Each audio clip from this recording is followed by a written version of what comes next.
We have breaking news on the sentencing of a former Minnesota police officer in the fatal shooting of Daunte Wright, a black man, during a traffic stop last year. Wright, a father of a very young son, was killed in suburban Minneapolis in April by Kim Potter, an officer who said she mistakenly shot her handgun instead of her taser. Potter was convicted in December of first and second-degree manslaughter. State guidelines called for a sentence of roughly 7 years, but a judge sentenced her Friday to just 2 years, with only 16 months behind bars. Judge Regina Chu became emotional and said this was, quote, one of the saddest cases she has ever had. She said Potter made a, quote, tragic error. And she emphasized the snap decisions that police must make. Officer Kimberly Potter was trying to do the right thing. Of all the jobs in public service, police officers have the most difficult one. They must make snap decisions under tense, evolving, and ever-changing circumstances. They risk their lives every single day in public service. Officer Potter made a mistake that ended tragically.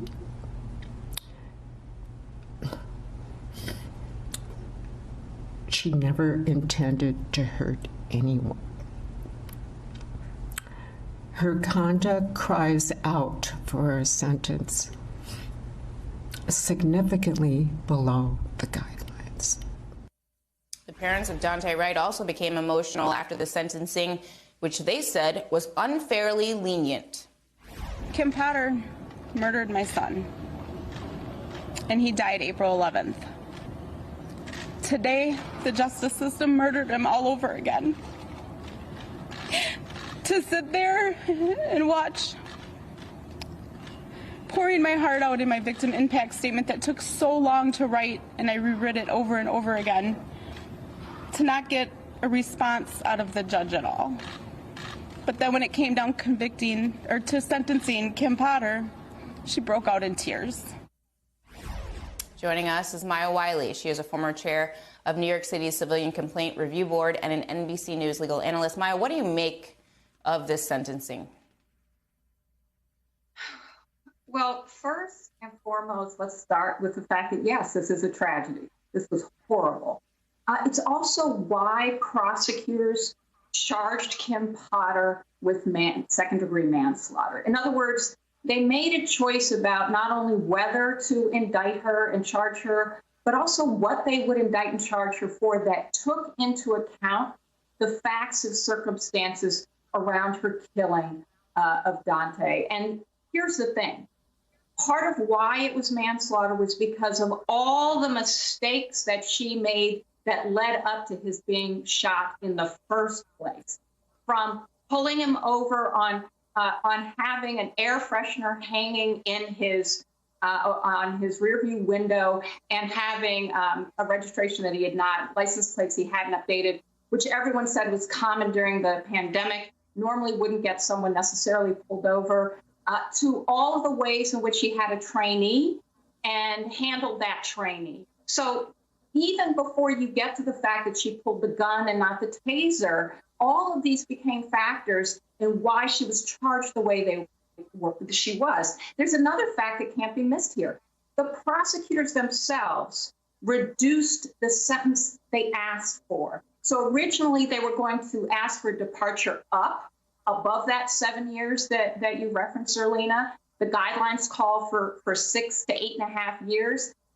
But they brought it down to 7 to keep it within the guidelines. And again, it was because they were taking into account the very facts and circumstances that the judge was reflecting upon. So it really seems to me that the tragedy here, in addition to the fact that the prosecutors were being thoughtful, and that I was not hearing that taken into account in the remarks of the judge, doesn't mean she didn't, but it wasn't what she said from the bench. But there's another thing. It is true that police officers have a hard and dangerous job. There's no question about it. it is also true that the consequences when they do it badly, recklessly, wrongly, and sometimes in a discriminatory manner are dead to other people. And far more people are killed by police than, fortunately, police don't die in large numbers, even though we've had some awful tragedies. But this is the point. If we look at this from a fact-based standpoint, what we will say is, yeah, there was a loss of life here, and we don't hold wrongdoing accountable no matter who does it, then how do we justify holding anybody responsible, particularly when Black people are more likely to get harsher sentences for the same acts as people who are white? And there are many studies that show that that is true. I just, my heart is aching today because I think about his family. I don't understand sometimes when people are crying for the person who is being sentenced as if their life is now, quote unquote, over, when there is somebody whose life is actually over.